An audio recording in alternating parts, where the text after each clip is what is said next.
medyo revealing.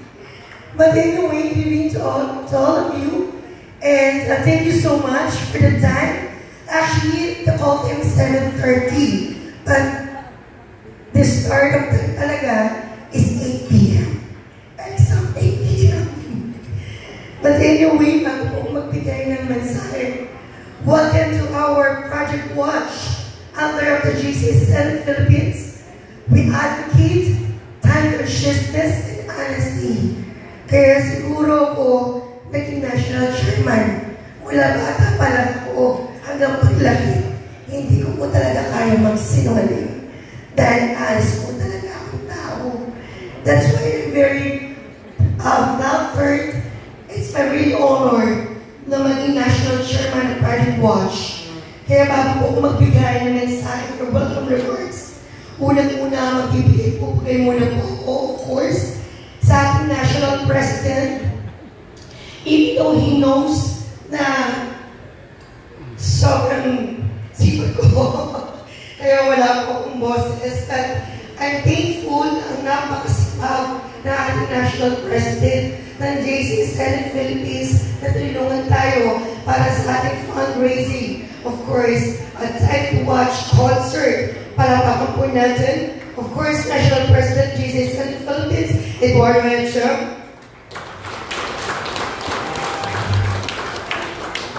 Especially with his first lady, kanyang wife, Ma'am Senator Sona Mencha. Our founder of Project Watch, JCA Senator Cesar Joa.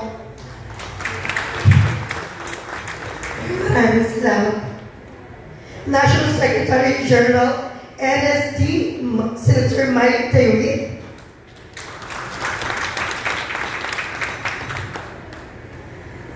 Our past Project Watch National Chairman, of course, past National Chairman, JCA Senator Agi Angeles. Actually, siya po may kasalanan. NT. Si Senator Agi may kasalanan kung bakit ako naging national chairman. Ninominate ako ni Senator Agi na akala ko aatin lang ako ng meeting sa L-Cloud. So sabi ko, mag-a-active lang ako as member.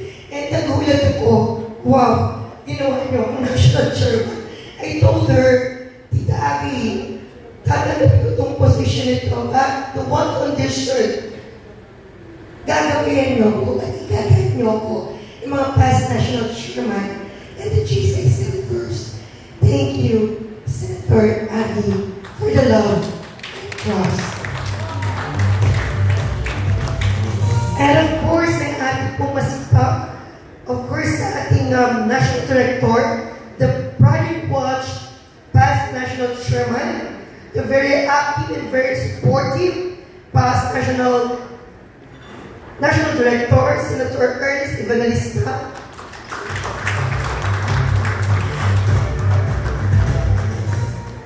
And of course, very active and very supportive.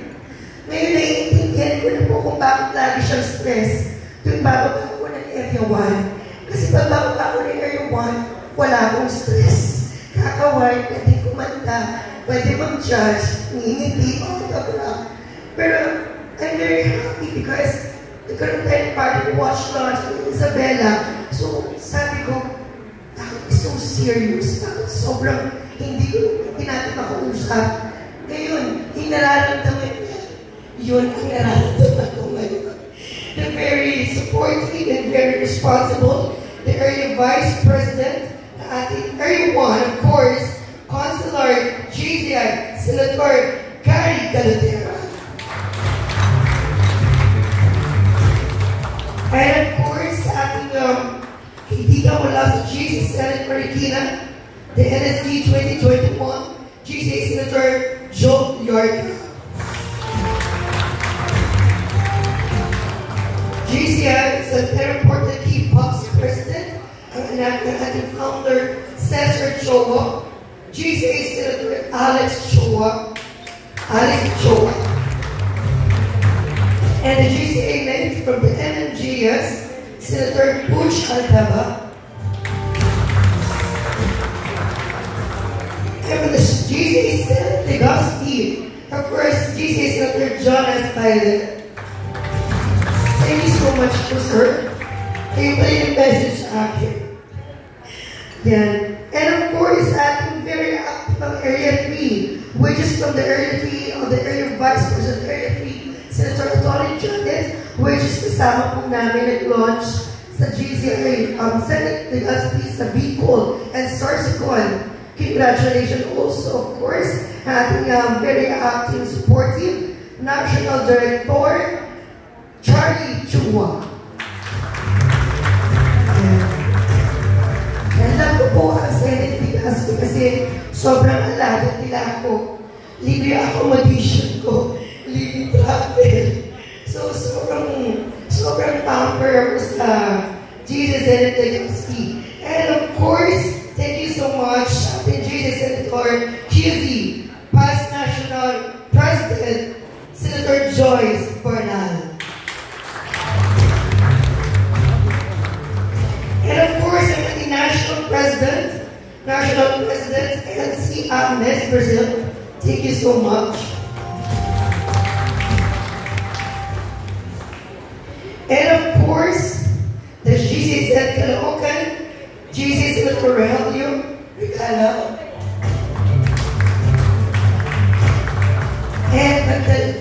And of course, the last acknowledge, of course, hindi natin makakalimutan, the very supportive and very active. He is the chairman of the flagship, and he is my, of course, mentor and very supportive sa ating Project Watch.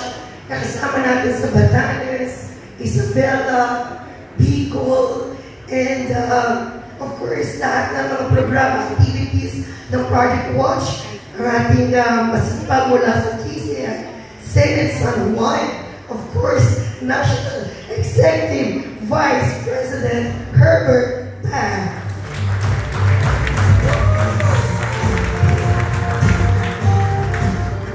And of course, hindi ko na po isa-isahin. Feeling ko pa isang kanta lang magagawa ko later.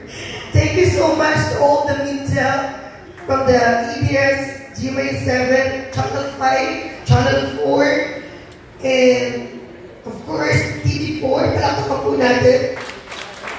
And sa lahat po ng writer, media editor from Broadsheet, tabloid and news, national, international, and local. Thank you so much for your support for the Project Watch. Palakpakan po natin.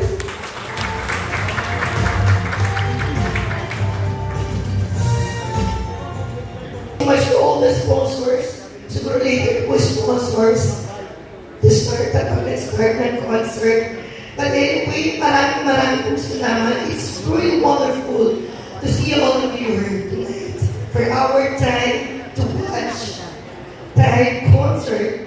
This event is a celebration of collective efforts and incredible strides we've made through the Project Watch.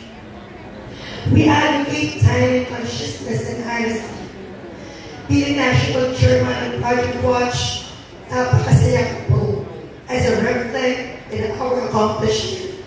We come together as a community dedicated to promoting the values of punctuality and honesty at talagang nakaka-inspire na makita ang ating mga nagawa for this year. This concert is not just about the music and performance.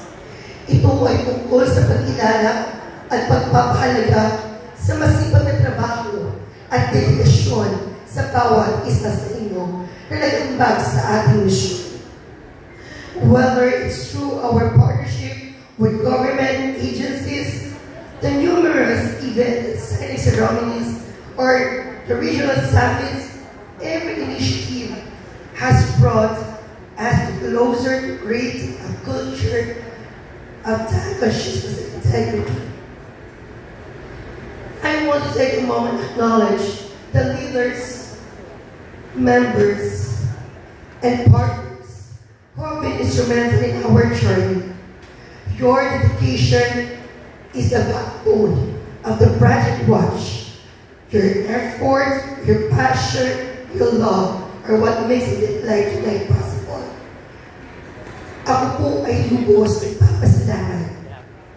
Una sa Panginoon at pangalawa sa mga tao na ginamit ng Panginoon para i-guide ako, para gawin